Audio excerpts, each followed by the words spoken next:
자, 여러분 안녕하십니까? 소리가 잘 들리시나요? 지금 뭐 핫하죠? 최민환 유리 씨의 이혼은 이미 했는데 작년에 한 것으로 알고 있어요. 그런데 지금 이제 폭로가 나왔죠. 유리 씨의 폭로. 최민환 씨가 성매매 업소를 다닌다라는 폭로가 터져가지고 이게 또 어떻게 된 일인가? 지난주를 좀 달궜던 것 같아요. 그래서 저도 좀 기사들을 찾아보고 여러분들의 의견 어떤지 제 의견과 여러분들의 의견을 서로 나눠보는 그런 시간을 가져보려고 합니다. 그리고 결국은 누구나 피해갈 수 없는 요즘 뭐 결혼 안 하시는 분들도 있지만 결혼을 한 번쯤은 다 해보지 않나요? 뭐 연애여도 상관없고 결혼과 이혼에 대한 이야기. 그래서 우리가 이걸 통해서 무엇을 배울 수 있을까? 그런 이야기를 해보자는 거니까 아변 채널에는 결혼과 이혼을 필두로 그러니까 그것만 다루는 건 아닌데 제가 결국 다루고 싶은 거는 관계에 대한 이야기예요. 부부라는 굉장히 이 세상에서 무엇보다도 가장 강력한 법률적으로 보호받는 관계. 세상에 그런 관계는 없거든요. 물론 있긴 있죠. 뭐 노사 관계도 있지만 노사 관계라는 것도 계약 기간이 있어요. 근데 혼인은요 종신계약이잖아요. 죽어서도 끝이 나지 않는 관계란 말이에요. 법이 강력하게 보호하고 있죠. 그래서 그 관계를 어떻게 우리가 잘 맺고 끊어야 되는지 그런 이야기를 변호사니까 법률적인 관점에서 이야기를 해보고 이제 법률 상식이 늘어나는 것은 기본이고 거기다가 제가 아류 논어로 설명을 드리니까 인문학적인 소양은 덤으로 얻게 되는 그런 아는 변호사 채널이죠. 그리고 여러분들이 사기를 덜 당하게 되고 나는 어떻게 하면 좋을지 그런 것들을 이제 알아보는 매우 유쾌하고 유익한 시간이죠. 제가 감히 말씀드릴 수 있습니다. 자, 우리 한번 이 기사 내용을 한번 정리해 볼게요, 여러분. 자, 이게 뭐 제가 썸네일만 뽑아 봤는데요. 결혼 생활 중 유흥업소 최민환 사생활 논란의 활동 중단. 유리 씨가 이렇게 주장을 한 거죠. 그리고 녹취가 나왔어요, 녹취. 그 다음에 유리 씨, 이혼은 강요당한 선택이다. 아이 셋 엄마 유리의 상처. 그리고 아이들 생각에 참았는데 참다 못한 유리 폭로 배경은 무엇인가. 그 다음에 이거는 이제 슈퍼맨이 돌아왔다라는 채널에 이분이 나왔나 봐요. 최민환 씨가 아이들과 함께 나온 거예요. 이제 뭐 이제 슬픈 이야기겠죠. 엄마한테는 집 비밀번호 말하면 안 돼. 재율이 말해 안쓰러운 미난 아빠 이런 건데 글쎄요. 슈퍼맨이 돌아왔다에 나올 필요가 있었을까? 여러분 생각 어때요? 저도 제 채널에 아이들을 일부러 출연시키는 경우가 있어요. 이혼 가정의 자녀인데 여러분들이 생각하는 것처럼 그렇게 이혼하면 아이들이 잘못된다. 뭐 예를 들면 날라리가 된다. 아이들이 뭐 상처받는다. 그런 이제 편견이 있는 거죠. 그거를 저는 그렇지 않다. 이혼은 죄가 없다. 이혼을 내가 불행하다면 그건 왜 그런 거예요?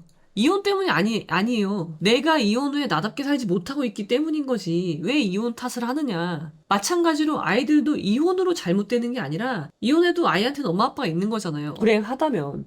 원인은 이혼 후의 삶에 있는 거지. 나의 이혼 후에 내가 불행한 이유가 이혼 그 자체에 있는 게 아니다라는 거를 여러분들에게 설명드리고 싶어서 그리고 제가 상담을 할 때 그렇게 말씀드리기 때문에 그래서 제가 실제 모습을 보여드리고 싶었던 거예요. 아무런 편견 없는 제가 아이들 양육하는 그런 모습 일부러 보여드리고 싶어서 유튜브 영상에 올리는 경우가 있었어요. 근데 최민환 씨가 아이들이 이제 일단 어리기도 하고 이 예능 프로에 나오는 거잖아요. 그래서 이럴 필요가 있었을까? 이것이 유리 씨를 자극한 거 아닌가요? 두 사람이 이제 이혼할 때 합의한 내용으로는 아이들을 뭐 방송에 뭐 노출시키지 않겠다. 뭐 그런 내용의 이야기 오고 갔던 것으로 기사를 통해서 알고 있는데 그러지 않은 장면이잖아요. 이 모습은. 예능 프로에 나올 필요가 있었나? 그리고 최민아 씨는 가수 아닌가요? 가수? 밴드 아니에요? FT 아일랜드라는 밴드 아닌가요? FT 아일랜드의 최정훈 씨 덕분에 그 버닝썬에 징역 2년 6개월로 선고받고 실형을 살고 나오신 그분 때문에 FT 아일랜드의 명성이 저도 되게 좋아했던 그룹이었는데 이제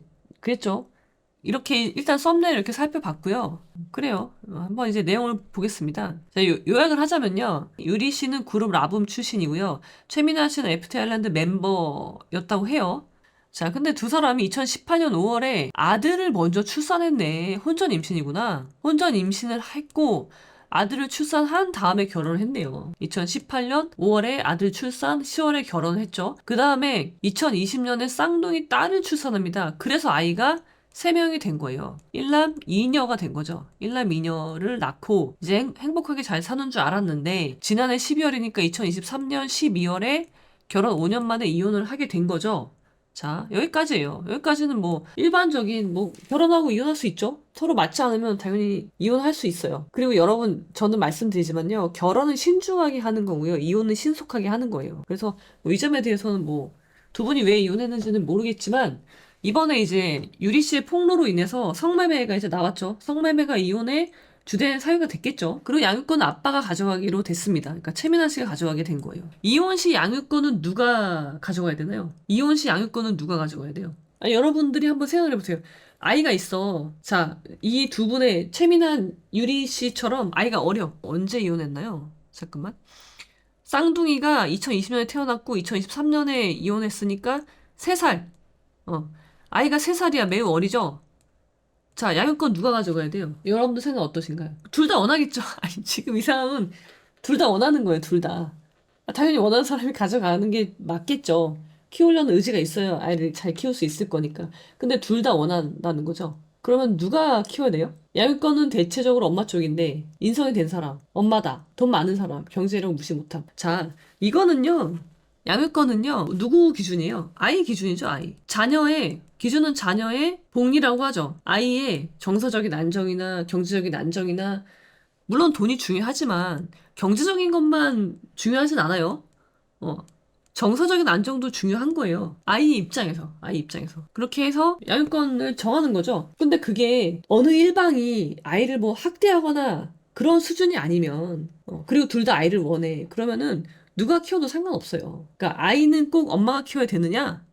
그건 아니라는 거죠. 그리고 당연히 한쪽은 비양육자는 양육비를 지급하는 거고 그게 책임을 지는 거잖아요. 아이에 대한. 그리고 면접교수 열심히 하고. 그렇습니다.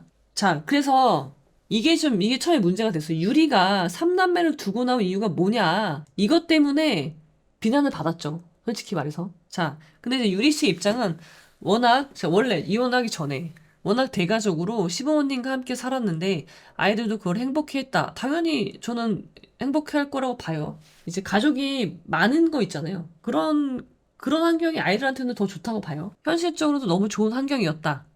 만약 내가 아이 셋과 나와서 살 집부터 구해서 맨땅 헤딩하듯 일하며 유치원 보내면 경제적으로 안정되고 현실적으로 더 좋은 환경에서 잘 자라길 바라는 마음이었다. 이런 마음으로 이제 나보다는 최민아 씨, 아빠 쪽이 좀 더 경제적으로 풍요롭고 그리고 뭐 아이를 같이 봐줬기 때문에 같이 자랐기 때문에 시부모님 보조양육자죠. 보조양육자인 시부모님이 있고 그리고 내가 이혼을 해서 나오면 당장 경제력이 없으니까 아이들이 경제적으로 어려운 환경에 처할 것이고 나도 그럼 경제력을 키워야 되는데 시간이 확보가 안 되잖아요. 그래서 그런 마음으로 보냈다는 거죠. 그리고 최민아 씨도 아이 양육권을 주장한 거죠. 그래서 두 사람이 합의해서 아빠가 키우기로 한 거죠. 이거는 그냥 두 사람이 합의한 거기 때문에 이거에 대해서 이 유리 씨를 비난할 수는 없어요. 비난할 만한 일이 아니잖아요. 그래서 유리 씨가 현실적으로 더 좋은 환경에서 아이들이 자라길 바랬고 그리고 과거 열애 소식과 동시에 가요를 은퇴하게 됐고요. 그러니까 이제 경제적으로 어려운 상황이 된 거죠. 근데 아이들을 키우는 데는 돈이 들어가니까 돈도 필요하지만 뭐 주거 환경도 필요하고 여러 가지 양육 환경을 세팅해야 되잖아요. 보조 양육자, 주 양육자가 있고 보조 양육자가 있고 그런 것들 아이들을 양육하는데 공백이 없게 하는 그런 것들이 이미 세팅이 되어 있었던 거잖아요. 시댁적으로 그게 있었던 거죠. 그런데 이제 양육권 포기 한 유리에게 누리꾼의 공분이 있었다는 거죠. 이런 분위기였어요. 합의 이혼을 하면은요, 분쟁의 여지가 계속 남아있기 때문에 합의 이혼이 쉽지 않아요. 사실 더 어려운 거예요. 제일 어려운 거예요. 한 가지 아쉬운 게 있다면 유리 씨가 합의 이혼을 하지 않았으면 더 좋지 않았을까? 근데 이제 유리 씨가 아이들 때문에 뭐 빨리 그걸 끝내고 싶었겠죠? 뭐 그거는 뭐 최민아 씨도 마찬가지겠지만 두 사람이 그래서 합의해서 하나도 다투지 않았어. 양육권, 친권, 양육비 그런 것들 있잖아요. 저는 차라리 다퉜으면 좋았을 것 같다는 생각을 하는데 결과론적인 이야기일 수 있지만 아이는 누가 키워도 상관이 없어요. 같이 키울 수는 없는 거니까. 그래서 이런 악플은 필요 없는 악플이라고 생각을 해요. 자, 이제 이런 분위기에서 이제 유리 씨가 지난 25일 날 최민아 성매매 성추행을 폭로했습니다. 여러분 여기서 중요한 건 뭐예요? 두 가지예요, 두 가지. 성매매만 한 게 아니라 성추행도 폭로했어요. 두 가지를 폭로합니다. 그 내용을 한번 보실게요. 자, 그 성매매를 폭로하면서 녹취가 풀려요, 녹취. 이거 유리 씨가 폭로한 거예요. 유리 씨가 어떻게 녹취록이 있었고, 그거를 폭로하게 된 건데, 한번 들어보실게요. 들어보는 게 아니라 한번 보실게요. 최민환 씨랑 유흥업소 관계자가 이야기한 겁니다. 아씨 한 잔 더 하고 싶은데 갈 데가 없네. 이거 최민환 이야기하는 거죠. 옆에 있던 사람이 집에 가 미나나. 아, 옆에 있던 사람이 아니라 전화하는 거겠죠? 아, 왜냐면 내가 수요일부터 일요일까지 휴가인데, 야, 휴가면 아기들이랑 와이프랑 여행을 가라. 근데 이제 이게 압권이었죠. 아씨, 이상한 소리 하지 마요. 이거. 이게 이상한 소리인 거죠. 자, 결혼한 사람이, 아이가 셋이에요, 셋.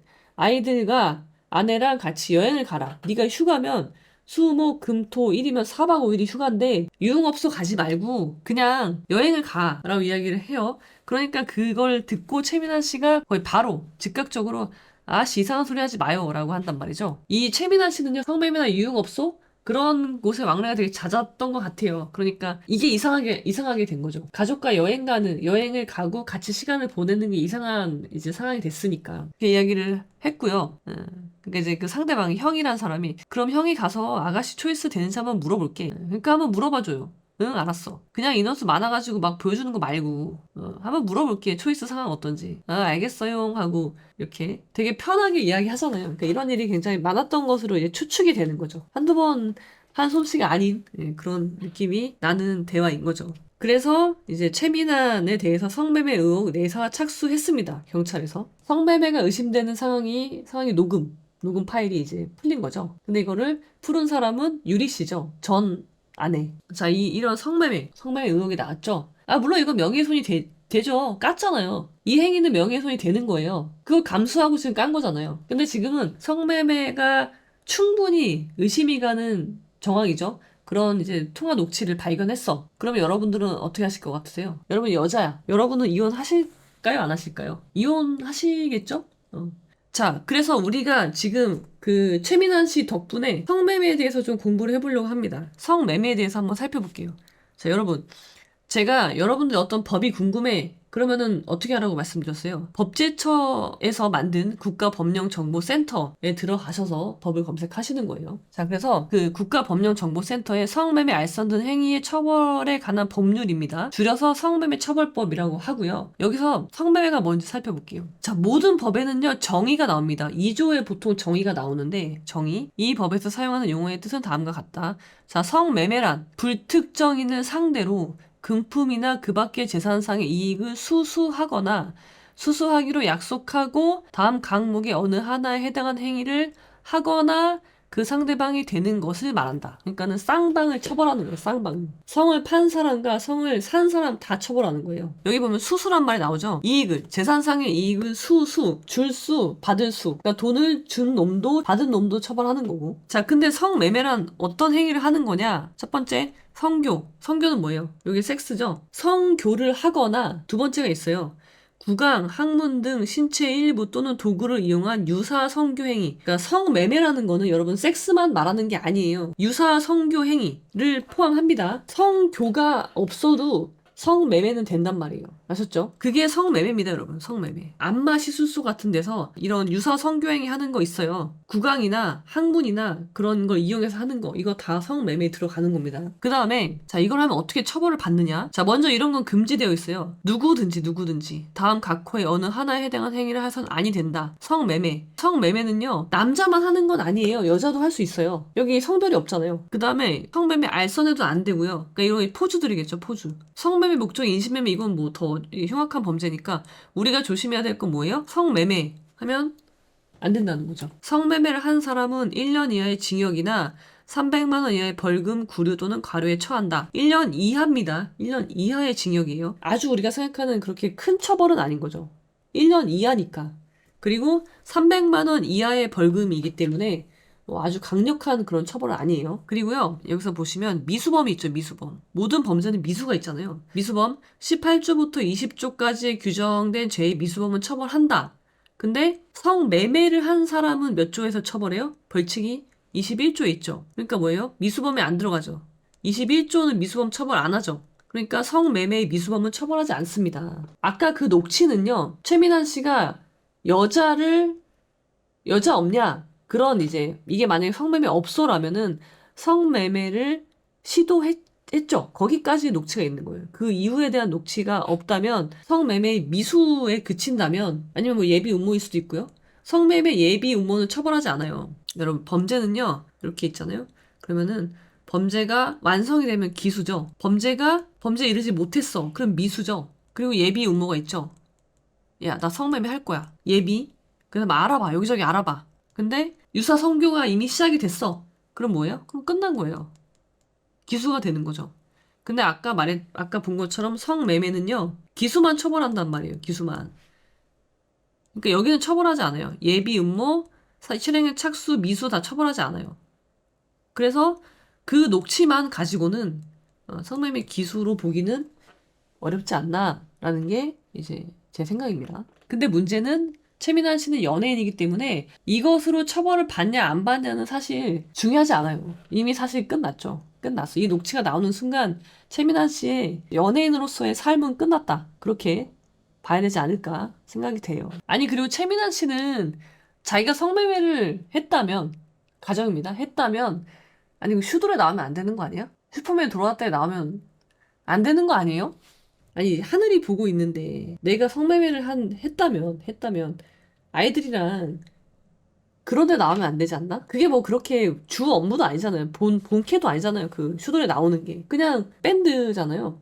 뭐 굉장히 좋은 노래 많고 최종원 씨 사건 전까지 그런 곳인데 그런 것이 주 무대잖아요, 자기의. 그러면은 굳이 그 예능에 안 나와도 됐었잖아. 단발적으로 나오는 거였을 텐데. 저는 대단히 경솔했다. 그 부분에 대해서. 그런 생각이 들어요. 그 다음에 두 번째 폭로는요, 강제추행이었어요. 이제 가족들이 있는 가운데, 최민아 씨가 잠옷에 있는 가슴에, 여기 주머니도 아니고 잠옷 카라 있잖아요. 여기 이렇게 반 접어서, 돈을 접어서 꽂아줬다는 거예요. 그러니까 이것이 최민아 씨가 평소에 성매매를 많이 해서 그게 습관이 됐기 때문에 나온 것이다. 그 버릇이.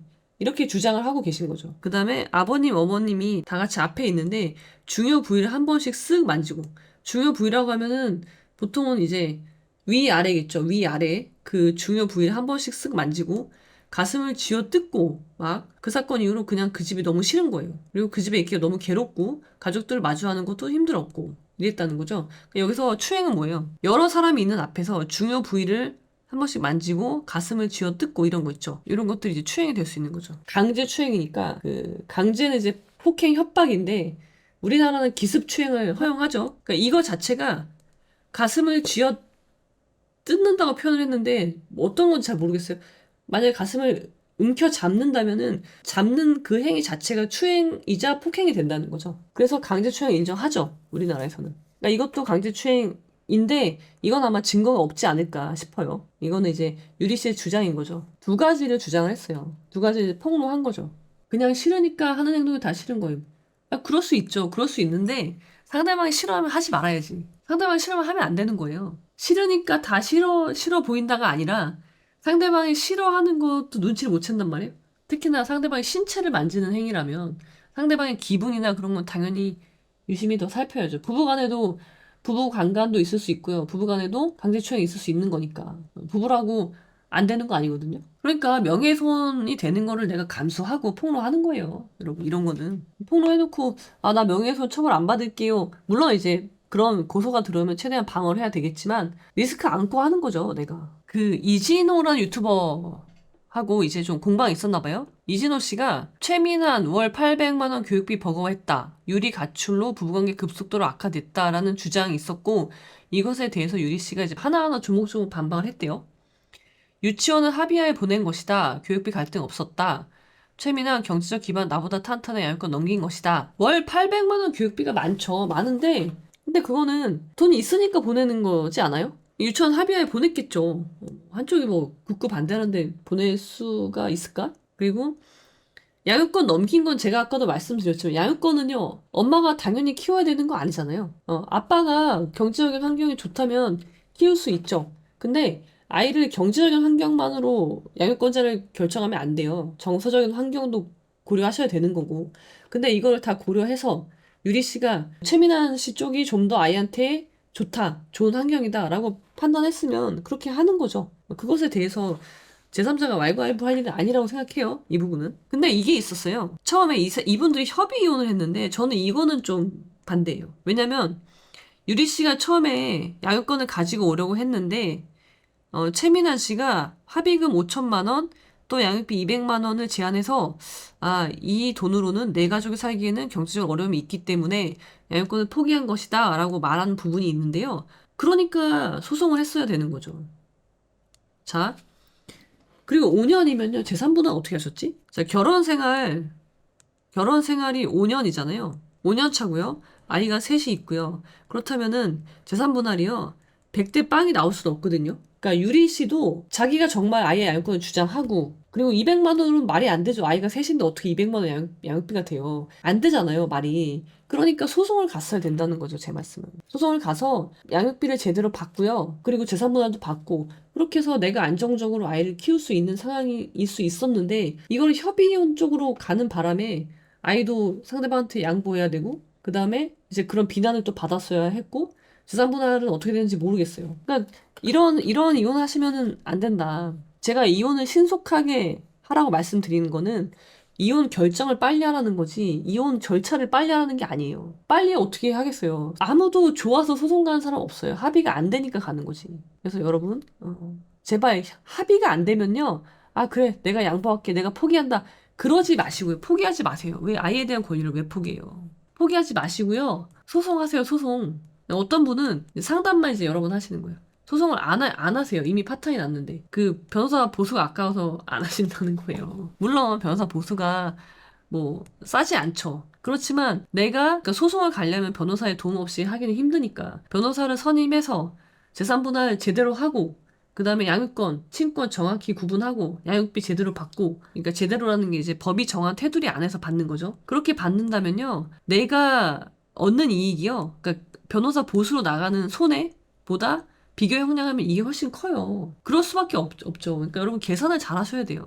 무엇이 나한테 더 이득인지 지금만 생각하지 말고 최소한 앞으로 3년이나 앞으로 5년 뒤의 일 정도는 여러분들이 예측할 수 있어야 돼요. 그렇게 하고 지금을 결정하셔야지 지금 벌써 당장 이런 일이 발생했잖아요. 1년 만인가요? 이혼한 지? 그러면 또 다퉈야 돼. 그러면 어차피 또 소송해야 돼. 또가 아니라 소송해야 돼 이제는. 그래서 이혼할 때 매듭을 정확히 잘 지셔야 돼요. 이야기할 거는 저쪽이 합의하지 않더라도 내가 문제 제기를 해서 그 문제를 짚고 정리하고 넘어가지 않으면 특히 아이가 있는 경우에는 계속해서 소송으로 이어지는 경우가 많단 말이에요. 여러분 제발 그러지 마십시오. 합의가 안 된다고 포기하지 마시란 말이에요. 제가 여러분들에게 드리고 싶은 말씀이 있습니다.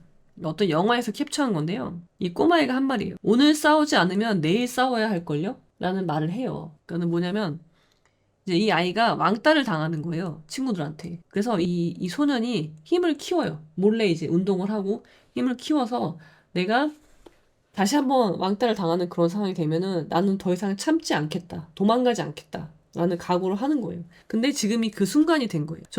이쪽에서는 이 소년을 왕따시키는 이제 아이들이 잔뜩 있었어요. 일로 오라고 막 그러는 거죠. 근데 얘가 옆에 이제 자기를 도와주는 이제 사람이 있는데 그 사람이 얘한테 이제 어깨에 딱 손을 올리면서 무서우면 안 해도 돼. 라고 이야기를 해요. 네가 무서우면 가서 저 사람들이랑 싸우지 않아도 된다. 라고 이제 말을 해주는 건데 그때 이 아이가 하는 말이에요.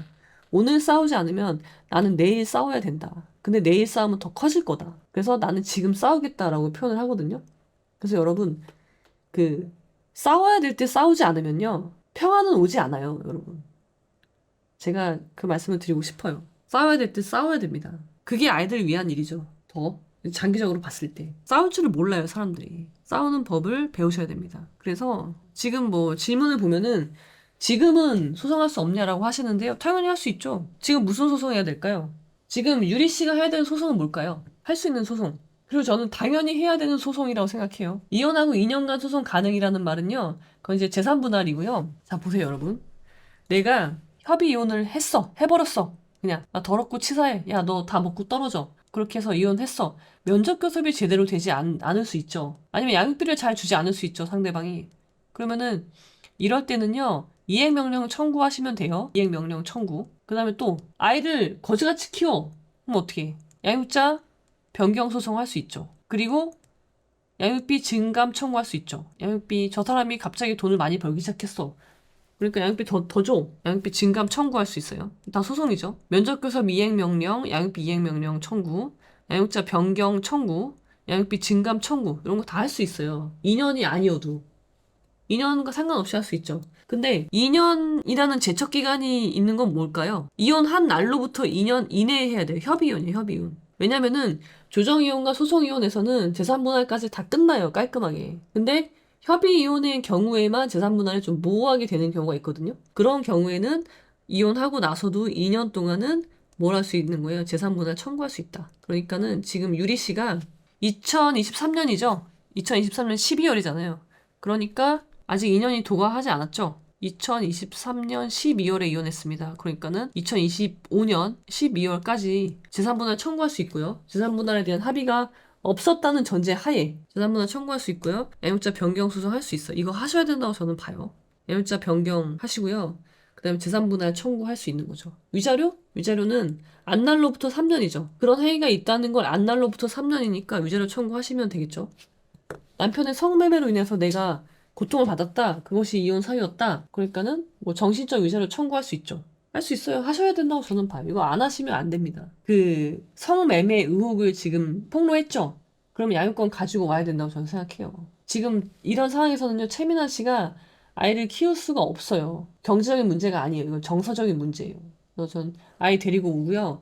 양육비 제대로 받으면 되죠. 재산에 비례해서 받는, 그러니까 급여에 비례해서 받는 거니까. 양육비 받고요. 재산분할 받고요. 위자료 받고요. 그렇게 해서 나의 경제적 기반을 만들어야죠. 나의 권리죠. 그렇게 해서 이제 싸워야 돼요. 그때 싸우지 않았던 것이 지금 나를 싸우게 만드는 거예요. 저는 그렇게 생각해요. 데리고 와야 됩니다. 아이들이 아무리 어려도요. 아빠가 성매매를 했다. 성매매 의혹이 있다. 지금 수사도 받고 있는 상황인데 4살 착수했다고 했잖아요. 그런 상황에서 아이랑 아빠의 신뢰관계가 있을 수 없다고 저는 보거든요. 그래서 이제 유리 씨가 아이를 데리고 와야 되고요. 당연한 귀결이에요. 그리고 재산분할 청구할 거 있으면 하고요. 위자료 다 하셔야 된다는 거죠. 소송을. 해야 되는 거 이거 3개. 양육비를 안 주면 어떻게 하느냐? 양육비를 안 주는 경우에 문제가 되는 거는 재산이 없는 경우에 문제가 되는 거죠. 예를 들어서 뭐 집이 있어. 부동산이 있다는 거예요. 이제 남편이라고 가정할게요. 안 주고 있어요, 양육비를. 그러면은 양육비가 쌓이겠죠? 한 1억이 됐어. 안 준 양육비가. 그러면은 아내 쪽에서, 그러니까 전 아내죠. 1억이 채권이 있는 거예요, 채권. 그래서 어떻게 해요? 이 집에다가 가압류하고요. 뭐 가압류가 아니지. 그냥 채권이 이미 있으니까 이거 집행하면 되죠. 그럼 이미 경매 들어가겠죠? 이 집을 팔아서 나한테 주는 거예요. 법원에서 경매 개시 되는 거죠. 그리고 이거와 별도로 나는 이행명령 청구할 수 있죠. 이행명령 청구해. 안 줘? 그럼 감치명령 청구해. 감치는 뭐예요? 구금이에요. 30일 동안 구금되는 거죠. 무서운 겁니다. 그 다음에 운전면허, 뭐 정지, 뭐 출국 금지 이런 것들 조치 있잖아요. 이런 거 이거는 부수적으로 하고요. 재산이 있으면은 전혀 문제 없어요. 집행하는 데 있어서는. 재산도 없는 경우에 이제 문제인 거죠. 그리고 이거죠. 유리 씨가 이렇게 폭로를 한 배경이라고 하면 될까요? 네. 최민아 자녀들과 함께 활발한 방송 활동. 아까 슈돌에 나왔었다라는 거죠. 보면은 자, 이혼 후에 아이들을 돈벌이 수단으로 쓰지 말자, 방송에 내보내지 말자라고 합의했다고 주장하고 있어요, 유리 씨가. 그러면 이 부분도 합의가 있는 거잖아요. 아이들을 방송에 내보내지 말자, 아이들을 이용해서 돈을 벌지 말자라는 합의가 있었는데, 그럼에도 불구하고 최민환 씨가 슈돌에 나가서 육아 예능에 출연을 했다. 그러면서 홀로 육아하는 모습을 보여주기도 했다. 이제 이런 것 때문에 이것이 폭로의 배경이었던 것 같아요. 제가 볼 땐. 그렇다면은 합의를 깼잖아요. 유리 씨 주장이 맞다면 합의를 깬 것이고, 그런 부분에서 이제 경솔하다고 말씀을 드리는 거예요. 그렇게 해서 이제 폭로를 하게 됐고요. 앵커 말인데요. 그동안 유리 씨를 향했던 비난의 화살이 이제 최민아 씨를 향하고 있겠군요. 이제 그러고 있죠, 지금. 제가 이제 이혼 전문? 저는 이제 이혼만 전문으로 하는 게 아니라 형사사건, 이혼사건, 그 다음에 민사, 이렇게 종합법무법인이에요. 그렇지만 이혼 사건 이제 관계에 대해서 제가 좀 일가견이 있기 때문에 그리고 해드리고 싶은 말씀도 많아서 말씀을 드리자면 이혼이라는 건요 매듭을 짓는 거예요. 절지라고 하죠. 절지. 여러분 이거를 무서워하시면 안 돼요. 회피하시면 안 된다는 거예요. 매듭을 짓다. 마디 절자 써가지고요. 이혼이라는 거는요 매듭을 짓는 겁니다. 이 매듭을 짓지 않고 두 분이 이혼을 한 거예요. 그래서 지금 이런 사태까지 오게 됐다. 우선 말씀드리고 싶고요. 이혼은요, 여러분. 이혼은 하는 거예요. 그러면요, 방법이 협의, 조정, 소송, 이혼이 있는 거죠. 나는 협의, 이혼할 거야는 없어요. 이혼을 할 거야. 이것만 정하시면 되고요. 협의해서 안 되면 조정해보고, 조정 안 되면 소송 가는 거예요.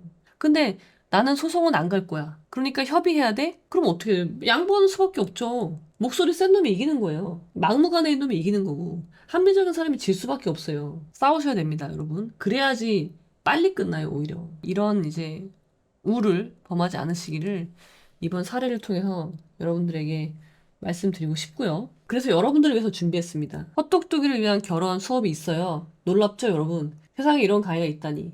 헛똑똑이를 위한 결혼 수업 이거 들으십시오. 이립하는 거예요, 이립. 나를 세우는 거죠. 이립. 공자가 30살에 달성한 게 이립이죠. 여기는 아류 논어가 46수가 있습니다. 관계에 대한 그런 관계를 맺고 끊는 그런 아류 논어와 그 다음에 여러분이 하는 거는 법률론이에요, 법률론. 제가 누누이 말씀드리지만 법률론은 뭐예요? 계약이란 말이에요. 계약서에 도장을 찍는데 이게 뭔지도 모르고 하면 되겠어요? 안 되겠죠. 그래서 이 헛똑똑이를 위한 결혼 수업에는요. 민법, 이 아류 논어 46수도 있지만 민법에서 정하고 있는 결혼이 무엇이냐 그리고 각서 같은 거 어떻게 쓰는지 법률 서식 작성에 그런 거랑 같이 구성되어 있으니까 물론 이제 유료 강의죠. 유료 강의인데 여러분들이 얻는 거에 비하면 결코 비싸지 않으니까 이거 듣고 결혼하시고요. 계약서 서명하시고요. 그 다음에 징징이를 위한 이혼 수업도 있습니다. 이 땅에 많은 징징이 분들을 위해서 만든 강의니까 들으세요. 이혼이 고민이다. 아니면 결혼 생활 잘하고 싶다. 그럼 이 강의를 들으시고 결정하십시오. 이혼을 결정하시란 말이에요. 이혼의 타이밍도 결정하시고 이혼할지 안 할지 그러면 내가 이혼 안 할 거면 어떤 노력을 해야 될 것인지 그런 것들 있잖아요. 배우셔야 돼요. 절지, 매듭을 짓는 법. 여기는 아류노 23수가 들어있고요. 이혼에 대한 실질적인 이야기들이 들어있으니까 여러분들 이런 거를 들으십시오. 그러시면 좋겠습니다. 그리고 저 위에 이제 우아하게 욕하는 법 있죠? 지고 나의 고집스러움을 고쳐라. 이것도 다음 달에 11월 달에 라이브 강의가 있을 예정이니까 저것도 들으십시오. 징징이 들을까 말까 고민만 해요. 들으십시오. 성숙하지 못한 사람이나 그런 사람한테 물어보고 그 사람 조언을 따르고 있으시면 안 돼요. 그렇습니다. 그래서 바른 이혼이란 무엇일까? 오늘 주제로 제가 삼은 거는 바른 이혼. 어떻게? 매듭을 잘 지어라. 이혼할 때. 결혼이라는 게 자, 결혼 생활 5년 했어. 결코 짧은 기간이 아니에요. 헤어지려면 시간이 필요한 거예요. 그냥 어느 날 갑자기 둘이 헤어진다고 해서 이게 관계가 단절될 수 있을까요? 그렇지 않아요. 특히 아이가 있다면. 그래서 충분히 나의 이혼에 대한 애도를 표하고요. 그런 시간이 필요하단 말이에요. 그래야지 앞으로 더 잘 나아갈 수 있어요. 내가 성장할 수 있단 말이에요. 이 과거에 결혼 생활을 매듭을 짓고 앞으로를 내가 살아가기 위해서는 이걸 피하시지 말란 말이에요. 문제를 자꾸 회피하지 마세요. 그래서 갈등이 계속 쌓여 있는데 이혼하는 그 순간마저도 이렇게 생각하죠. 아 이제 이혼하면 끝이니까 아 이거 얘기해서 뭐해. 아 그냥 내가 이거 포기하지 뭐. 나 필요 없어. 나 돈 필요 없어. 왜 돈이 필요 없어요? 왜 돈이 필요 없는 사람이 어디 있어요? 회피하지 마십시오. 최소한 이혼할 때만큼이라도요. 문제를 해결하세요. 그러시기 바랍니다. 여러분 인생이잖아요. 누가 이거 대신 살아줘요? 안 살아준단 말이에요. 그럼 내가 해결해야죠. 내가 선택해야 된단 말이에요. 그래서 선택을 잘하게 해주는 징징이를 위한 이혼 수업, 헛똑똑이를 위한 결혼 수업 다 들으시기 바랍니다. 여러분들을 매우 깊은 우울증의 그 수렁에서 여러분들을 건져내 줄 겁니다. 자, 그렇습니다, 여러분. 최민환 씨하고 유리 씨 사건을 통해서 우리가 바르게 이혼하는 법에 대해서 이제 충분히 이야기 나눠봤고요. 이제 유리 씨는 그 양육자 변경 소송 하셔야 될 것 같고요. 그 다음에 그거 함께 양육비 청구 소송 하셔야 되겠고요. 그리고 또 뭐라 해야 될까? 유자료 청구, 재산분할 할 것이 있다면 재산분할 청구 이렇게 지금 소송을 하셔야 될 것 같습니다.